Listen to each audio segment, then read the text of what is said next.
Hi guys, welcome back. I have another one-off book review for you today, and that is going to be on The Stolen Queen by Fiona Davis. I have been in a very bad book slump, and I felt like it was a little bit inevitable because I had been reading so many good books back to back.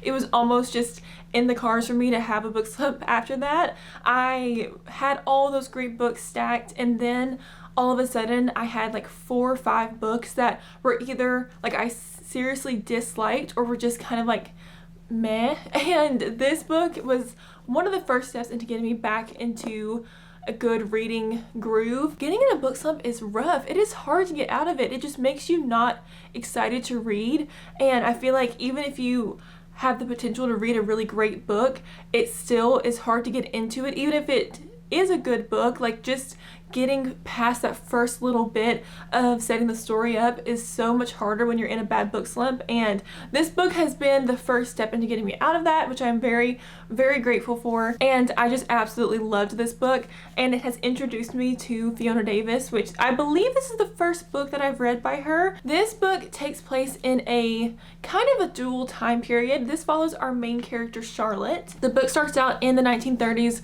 Charlotte is on an archaeological dig in Egypt, and she's not taken too seriously on this trip. A lot of the more coveted spots are going to the men. She's kind of gotten to a bad spot of being more of a secretary, so like she's doing a lot of transcriptions and that kind of thing, but she is given the opportunity to do like basically her own dig, and she finds a tomb that she thinks belongs to Hather Kari.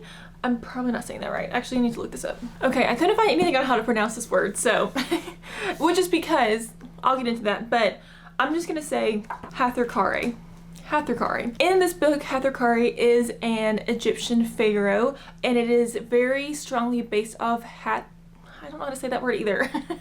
Hold on. Hatshepsut, which is an actual pharaoh in American history. There are a lot of depictions of her as a male pharaoh, and there's a lot of like legends surrounding her because a lot of depictions of her were destroyed when her successor took over rule, and it was just really cool. So she based the pharaoh in this book off of that pharaoh in actual history, and basically Charlotte goes into this tomb. She finds a broad collar, which is an Egyptian jewelry piece, gets lost in this situation that happens that I don't want to talk about because it kind of gives part of the book away, but basically the broad collar is lost. 40 years later, because the second part of the book takes place in the 70s, I think I had said the 50s, but takes place in the 70s, she is now working for the Metropolitan Museum in New York in the Egyptian art, and she is working on a research paper for the female pharaoh that she found the tomb of. It still has never been published. She has this theory about why so many of her depictions have been destroyed, and she's getting really close to proving it, and the broad collar shows up at the museum basically unannounced. It has no provenance, which is basically the history of a certain piece. It was given to the museum in an anonymous way, and so Charlotte isn't able to figure out why it's there, how it's not lost, why someone has it, why it's at the museum, and so she kind of goes on this journey to try to figure out who owns the broad collar and why they have it, and then certain weird things start happening. The other main character in this book is Annie Jenkins, and she is given the opportunity to work for Diana Vreeland, who was a editor of Vogue, who now runs the Met Gala. Something happens at the Met Gala that basically takes Charlotte and Annie on this big expedition back to Egypt, and Charlotte has to really contend with her past there, and Annie comes along basically to try to help Charlotte, and it's just really cool. It's a very unique book.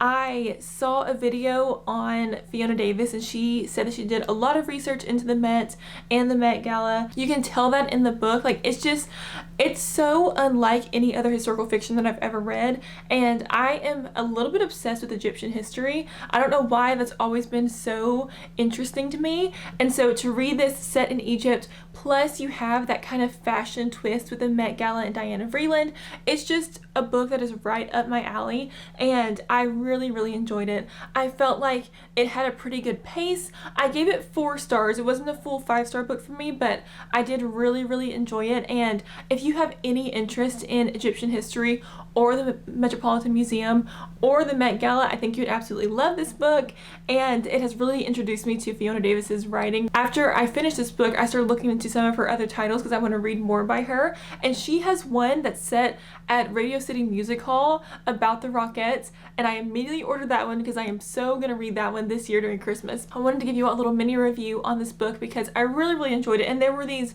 plot twists that kept the story interesting. It's not a mystery book. I felt like you could see some of the plot twists coming, but there still were little revelations throughout the book that kept you interested in the story.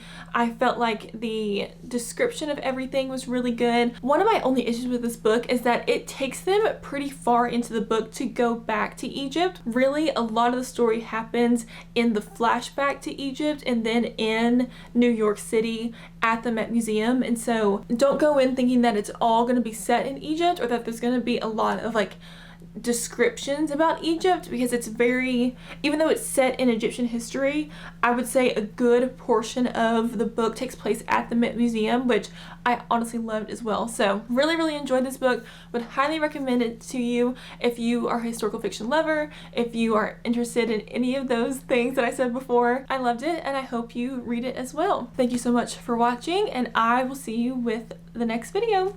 Bye!